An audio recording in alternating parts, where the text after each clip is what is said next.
Iran আক্রমণ করা উচিত হয়নি আমেরিকার, মেনে নিলেন খোদ মার্কিন প্রেসিডেন্ট ডোনাল্ড ট্রাম্প। তার পরক্ষণেই পশ্চিম এশিয়ার যুদ্ধকে সমর্থন করে পাল্টা যুক্তি দিলেন তিনি।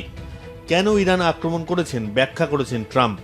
দাবি, তাছাড়া আমেরিকার আর কোনো উপায় ছিল না, ইরান আক্রমণই ছিল সঠিক সিদ্ধান্ত। সম্প্রতি মার্কিন সংবাদ মাধ্যমকে একটি সাক্ষাৎকার দিয়েছেন ট্রাম্প। সেখানে ইরাক এবং ইরানের বিরুদ্ধে আমেরিকার নীতি নিয়ে তাকে প্রশ্ন করা হয়েছিল।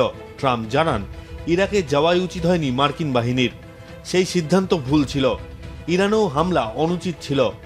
ট্রাম্পের কথায়, ইরাকে কি হয়েছে আপনারা দেখেছেন, আমরা খুবই খারাপ করেছি, খুব বোকার মতো কাজ করেছি, আমাদের ওখানে যাওয়াই উচিত হয়নি।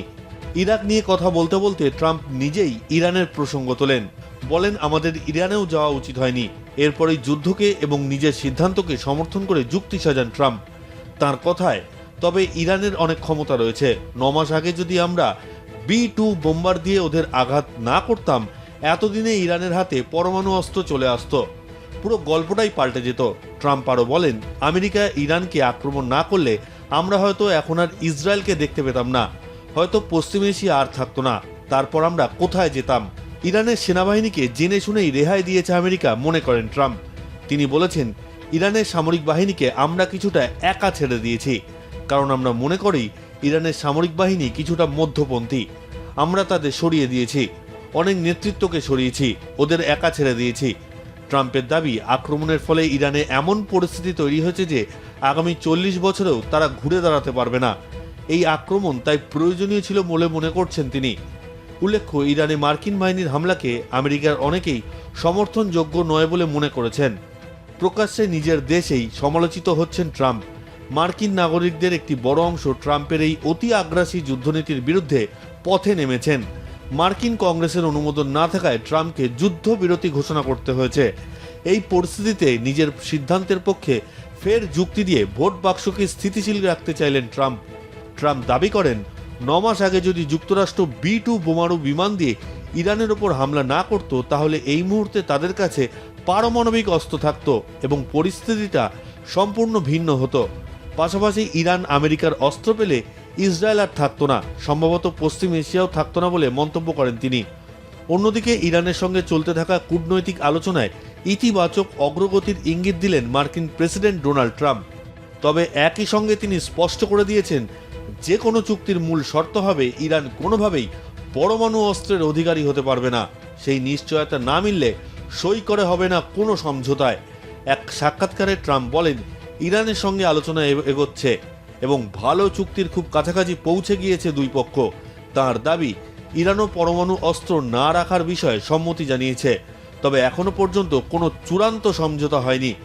তাড়াহুড়ো করে চুক্তি করলে তা কার্যকর হয় না, তাই আমেরিকা ধীরে ধীরে নিজেদের লক্ষ্য পূরণের দিকে এগোচ্ছে। যাই হয়ে যাক, ইরানকে চাপে রেখেছেন ট্রাম্প। তার হুঁশিয়ারি, আলোচনার মাধ্যমে কাঙ্ক্ষিত ফল না মিললে অন্য পথও খোলা রয়েছে। সাক্ষাৎকারে ইরানের সামরিক শক্তি নিয়েও মন্তব্য করেন মার্কিন প্রেসিডেন্ট ডোনাল্ড ট্রাম্প।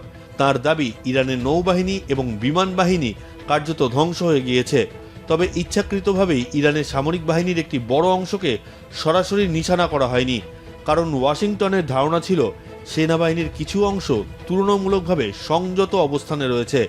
এ নিয়ে ট্রাম্প বলেন, যুদ্ধের সময় কোনো দেশের সমস্ত কাঠামো ধ্বংস করে দিলে দীর্ঘমেয়াদে তার নেতিবাচক প্রভাব পড়তে পারে। অতীতে এমন ভুলের ফল বহু বছর ধরে ভুগতে হয়েছে। উদাহরণ হিসেবে তিনি ইরাকের পরিস্থিতির কথা উল্লেখ করেন। অন্যদিকে মার্কিন সংবাদ মাধ্যমের একাংশের কড়া সমালোচনা করেছেন তিনি।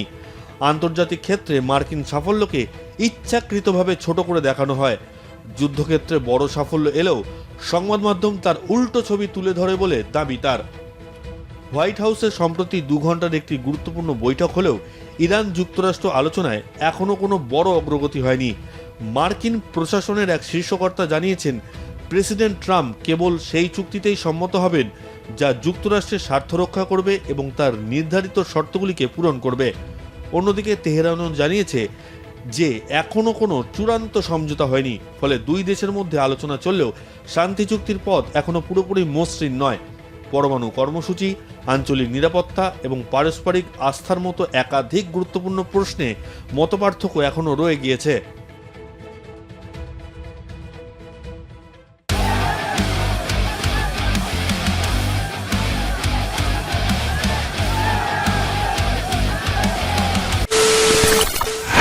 খবরের নামে প্রতিদিন সন্ধে আপনার ড্রয়িং রুমে কি শুধুই চিৎকার চেঁচামেচি খেয়ে আসে? বিতর্কের নামে চলে গালাগালি আর কাদা ছোড়াছুড়ি। এবার সময় পরিবর্তনের, কারণ আমরা কান ফাটানো চিৎকারে বিশ্বাস করি না। আমরা বিশ্বাস করি খবরের সত্যতায়। আমরা কোনো পক্ষের হয়ে গলা ফাটাই না, আমরা সাধারণ মানুষের হয়ে প্রশ্ন তুলি। চিৎকার নয়, শুধু খবর হবে যেখানে বিতর্ক আছে কিন্তু কুৎসিত ঝগড়া নেই। সঠিক তথ্য, বিশ্বস্ত খবর। নজর রাখুন আর প্লাস নিউজে।